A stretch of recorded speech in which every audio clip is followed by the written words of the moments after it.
Hello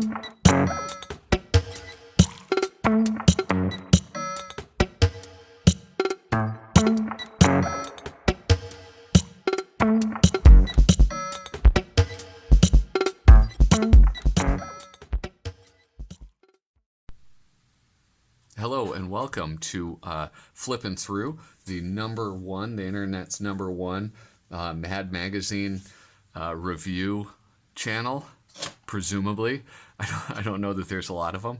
But anyway, so today I'm flipping through this issue, another 90s issue of MAD magazine, this time coming in the mailing sleeve. And this one, this issue requires 2 AAA batteries, not included. Not one of their funniest, but it's all right. I mean, what is this supposed to be? Some electrician knows what it is, but I don't. So this is MAD issue number 316. It came out on January 1993. Our price was $1.75, and that is indeed cheap. So this is a little bit of nightmare fuel for you. This is an issue that's has been ingrained, or the cover has been ingrained in my mind for a very long time. And it's one of those that the more I look at it, the more there is to appreciate about it. I mean, one is the more I look at it, I appreciate the amount of time and effort that went into this, of carving Alfred E. Newman's visage into a pumpkin. I mean, just the idea is very clever. And when I was getting ready for this video, I was flipping through, and I wonder, did they actually put it on a guy's head, or is that photoshopped? I mean, it's 1993. I can't imagine that it was, I don't know. I'm very curious how they did that, especially since it's lit from the inside. So did he just have some 60-watt bulb, blasting right next to his head, shining through that? Or is this all fake and it's just some guy holding his arms up and he's just crouched down? But either way, it's the other thing that I really love about it is that in the 60s, probably in the 50s too, they would do a lot of photography hijinks and visual gags using photography. In one of the first videos I did, there was that cigarette commercial, or somebody had written a letter in about the cigarette ad that they had done, with the guy catching up to the woman in the elevator, and he gets into the elevator with her, only to see that it's one of the MAD writers in drag. And I always really enjoyed that, having it be mixed media, not just illustrations and writing, but also photography. I thought was really cool. So this is probably one of my all-time favorite covers. And I mean, the creep factor is a huge part of that. So here we go. Enjoy the table of contents, our ad for subscription, with the enamel pins as a motivation, which I would love to have this set. I probably, it's kind of hard to spend that type of money, because even those, the really cheap buttons are expensive. Perhaps those are more expensive because they were less likely to last, but I love those.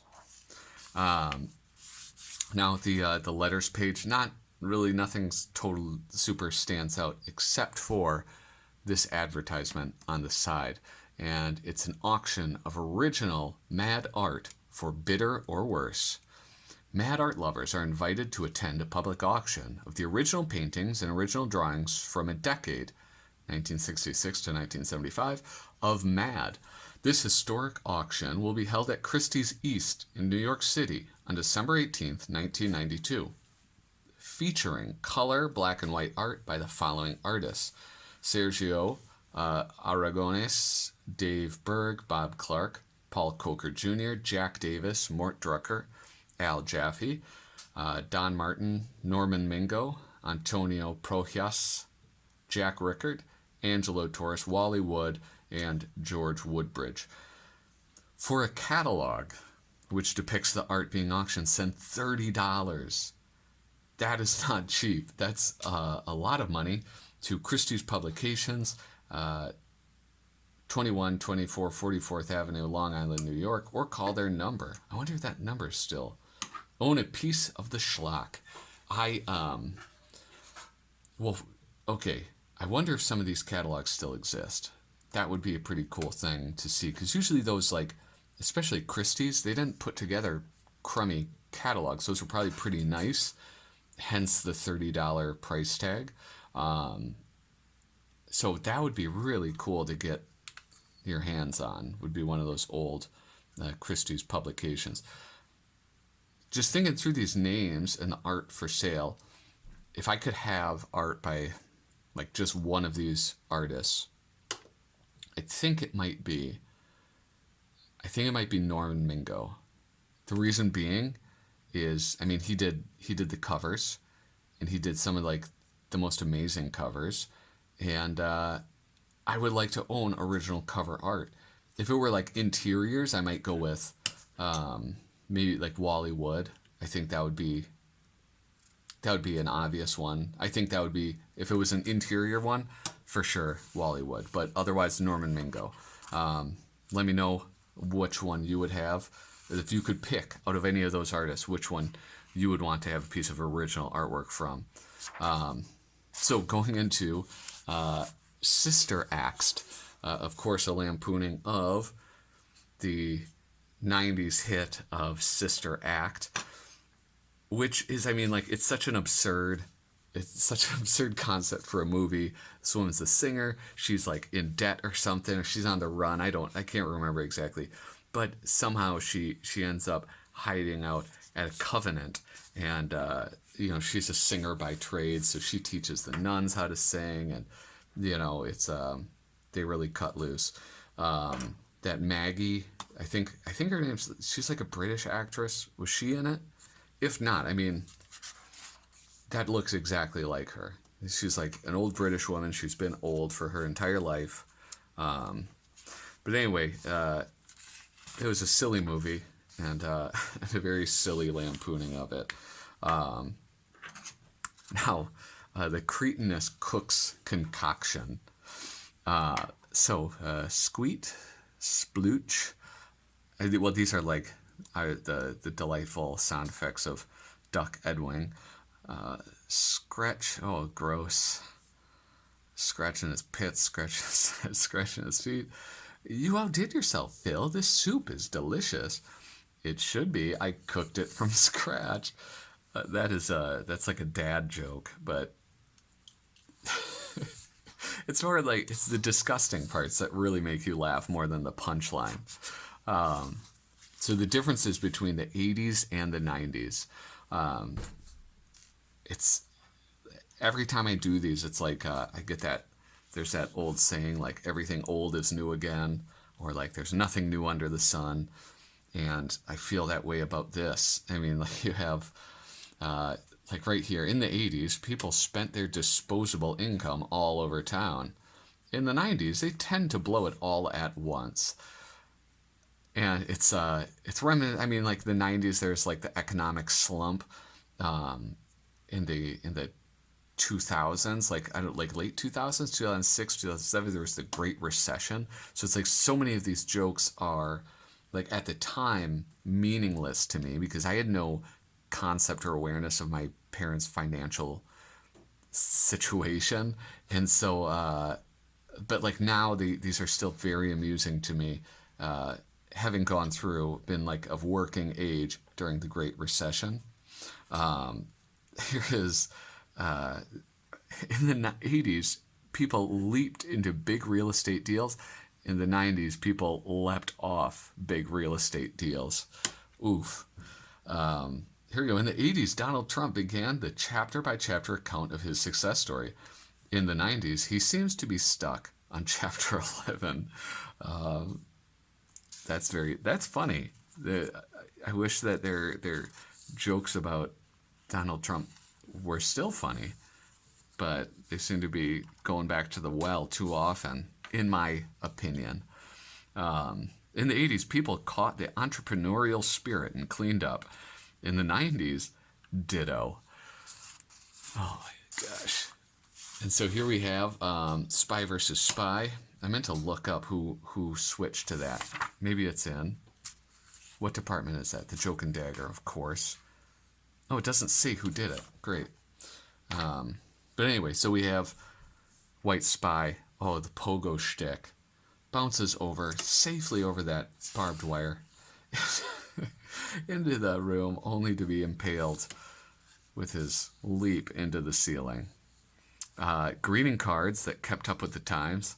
I think I mentioned before that I love Paul Coker. His art really makes an article, or like the writing, it sets it off so much better. There was, I think in the previous video, he had, it was just sort of his artwork filling the page, and I think that he works best sort of confined a little bit more.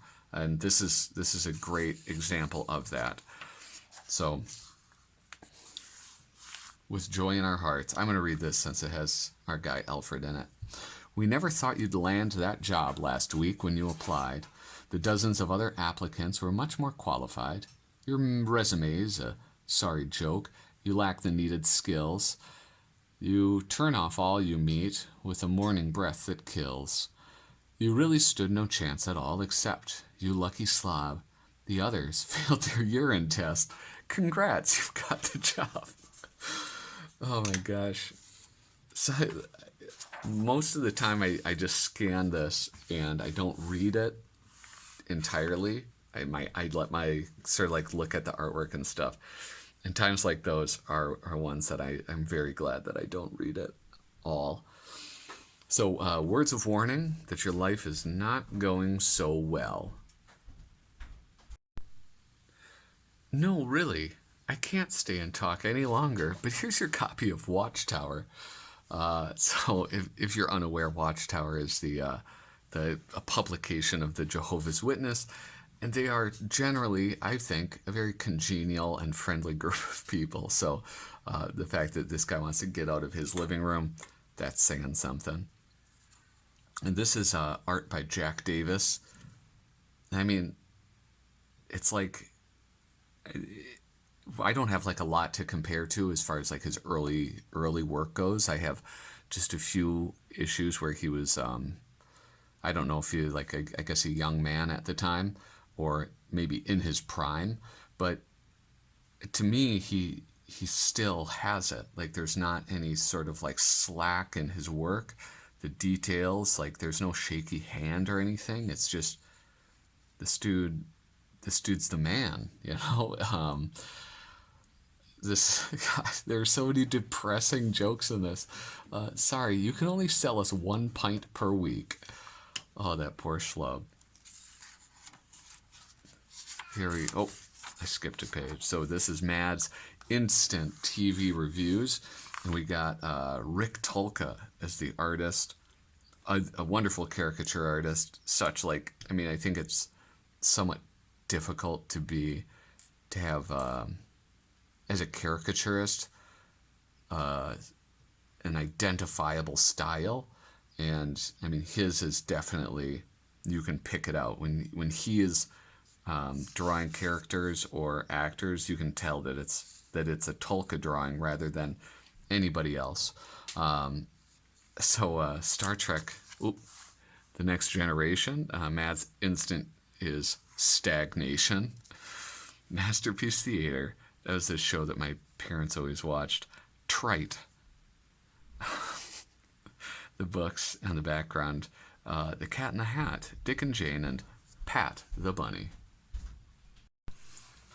Saturday Night Live with Wayne and I forget this guy, and then Pat in the background, Stale.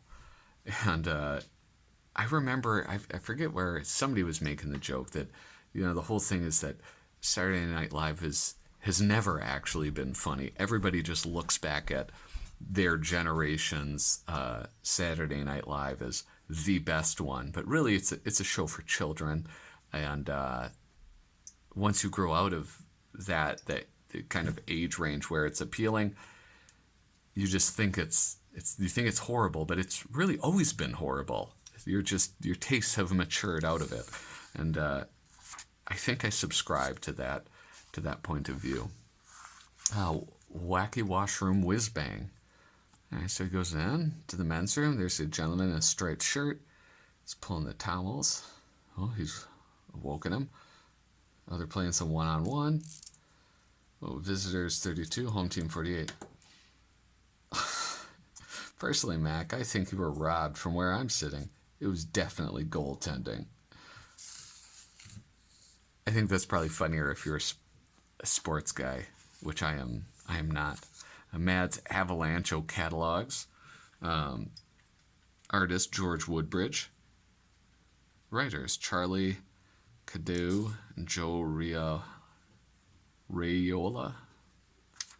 So we have. I mean, this is sort of a gag that they've gone back to again and again, and just sort of like putting a current twist on magazines or fads that exist right now. Victoria's really secret. The sharper image, the Sharpton image, hair mousse, the tracksuit, big medallion. I like that. What else is there? Pet clergy supplies, Captain Scuddy's incorrect maps and globes, and the catalog. Oh, here we go. So how am I going to film this thing? This is like one that, again, they go back to the well on. I think there was one sort of recently about creating your own episode of something. I think they've become better at presenting it. I think the last one I saw, there would be like little pictures, and there were many categories that went down horizontally, where they were categorized horizontally and they went down vertically, just like this. Whereas this, there's the 3 categories to create your episode of Donahue, Oprah, Geraldo, Maury, Sally, Jesse, Jane Guest, and topic generator. I don't know. This is Jane Guest. I've never heard of her. I mean, then again, like maybe 3 of the people here, Maury, Oprah, and Geraldo, are still doing stuff. Don't know what happened to her. Pat Donahue, don't know what happened to him. But how to use this handy tool. Rent a TV studio, fill it with housewives and out-of-work bricklayers, select one item from each column below, and waste an hour talking about it ad nauseum. So here we go. Whoop. Bisexual athletes who breed pit bulls. Look at that. That absolutely could be. Here, let's do another one. Flatulent Vietnam vets who breed pit bull. All right, I gotta do another. You can't see this, but my eyes are closed when I'm doing this. Who shave their bodies. And I mean, there are a ton of these. Left-leaning nuns who enjoy winter sports. You can just go right across. You don't even have to randomize it. Teenaged heroin addicts and their prom dates. Battered MAD subscribers who need a ride to work. That describes many of us, I'm sure. MAD proverbs guaranteed to leave them speechless. Parents, teachers, and other authority figures have a miraculous gift for... What? Oh, I thought it continued over. Okay. Have a miraculous gift for shutting off any topic of conversation they don't wish to pursue. They just come out of left field with some obscure, presumably wise old saying or axiom which you don't understand. But now you can have the same power to silence their boring, insipid, and unwanted talk simply by memorizing this nifty collection of deeply philosophical but absolutely meaningless MAD proverbs guaranteed to leave them speechless. You can't ride a wet horse to Germany. Only a fool leaves his laundry with a red-headed woman. You can't tell a Canadian by the color of his underwear. There is more kindness in one smile than in 5 pounds of beef liver. Never accuse a pygmy of being short until you've walked a mile in his moccasins. That one actually does make sense. If I'm going to nitpick, that one, I feel like there's some wisdom there. If you scratch a conservative Does he not stop itching? Merely hopping... Wait, oh my god.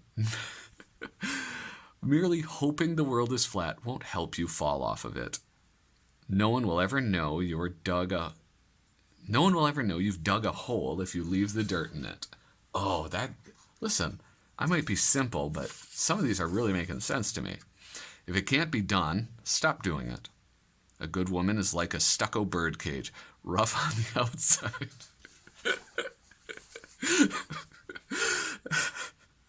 A good woman is like a stucco birdcage, rough on the outside, but heavy. Why trade damp firewood for the love of a bearded butcher? A life is like a can of pears, only more oblong. If a chicken is happy in the barnyard, why teach it to sell real estate? Here we go, the lighter side of. I think I'm going to kind of roll through this one. This is, I guess, like the last one was the total opposite. It was set up with the just one topic that they went all the way through. The volatile vegetable vignette. Louis. Oh, dang. There are so many people that die in his stories. Booking her on Murder 1, Zweibel. Yeah, same old story, Captain. She claims she didn't know the salad shooter was loaded. Oh my god. That customer satisfaction surveys we'd really like to see. From telemarketers, from your parents, from polluting corporations, and from your teacher. Who's this artist? I always forget this. Paul Peter Porges. Paul Peter Porges. That sounds like a nursery rhyme or something. Flags of popular construction sites. Stop, stop, stop. Merge. Go detour. Commemorative stamps we'd like to see, but never will. 20 years of sleaze. Jimmy Swaggart and Ted Kennedy. 2-cent stamps. Wait, isn't there a saying like that? Like something about a 2-cent stamp? Honoring America's compulsive gamblers. Lotto fanatic Linda Musgrave, $1. $1 stamp. Racetrack nut Byron Hibbish, $2. Slot machine addict Myra Steig, $10. Whoa, look at the arms on Myra. She's been lifting. And point spread freak Ed Gribley, $100. I like that. How they go up so dramatically. 50 years of health scares. Asbestos. Oh, 50 years of health scares. Radon. They still talk about that. When I sold my house, I had to get radon tested. A mad look at tattoos. This is my favorite. The sailors are in to get their tattoos. This guy's saying, I'm going to get a tattoo of Lulu. This guy goes, I'm here to get a tattoo of Lulu. He goes, I better get a tattoo of Mom. Or for Mom. Patriotic games. So the thing I really like about this, a few things, is all the things in the background there are, like Linus and Darth Vader and Andy Cap. But what I really love the most about Angelo Torres and his form of caricature for these is that it's I like how subtle it is. Mort Drucker isn't, like, if we go back to the Sister Act one, it isn't like outlandish, but I mean I feel like, you know, this Harrison Ford he just exaggerates things just enough where it's amusing and not distracting. Which I think is like, I like that. I don't like having all of the caricature artists looking the exact same, which, I don't know, I feel like kind of happens. You know, there's that style that they've figured out, and a lot of them just fall right into that style. And it's effective, but boring. Look there's Darth Vader.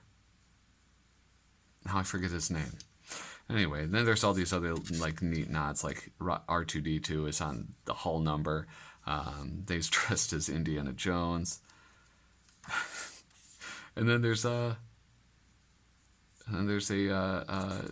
what do you call it? Alien. What is it? Xenomorph. It was one of the xenomorphs. Here we have the Mad Living Will. I was a bit disappointed in this because they have it dated the year 19, so I can't even use this now. This is garbage for me. But they did have Alfred E. Newman sign as witness. The fold in, before I fold that one in, here's another. This is that gal from before. I don't get this. Don't get that reference. Anyway, so to find out what our Navy's up to in this fast-changing world, simply fold in page as shown in the diagram to the right of the page. Fleet commanders of the U.S. Navy face remarkable new challenges. Since there's little offense left in the Russian Navy, our tactical planners must now focus on other dangers. So I have to, let's see. I always kind of screw this up. I hope nobody's bothered by this, but if it makes you feel better, I do have multiple copies of this. And this is just one that's going to go to my niece and nephew. Oh my God. Female officers. Oh, that's so terrible. Now that's what they can focus on. Wow, I would not have guessed that. It was hey, that's a real problem in the Navy. I was in the Navy. So anyway, there we go. The latest episode of Flippin' Through. If you like this, please share it. I would love to get more people watching these videos. If you have any comments or thoughts, leave them below. I try my best to reply to them when they are left. Shout out to Tom watching these videos. I appreciate it, man. Anyway, thanks so much for watching. Toodaloo.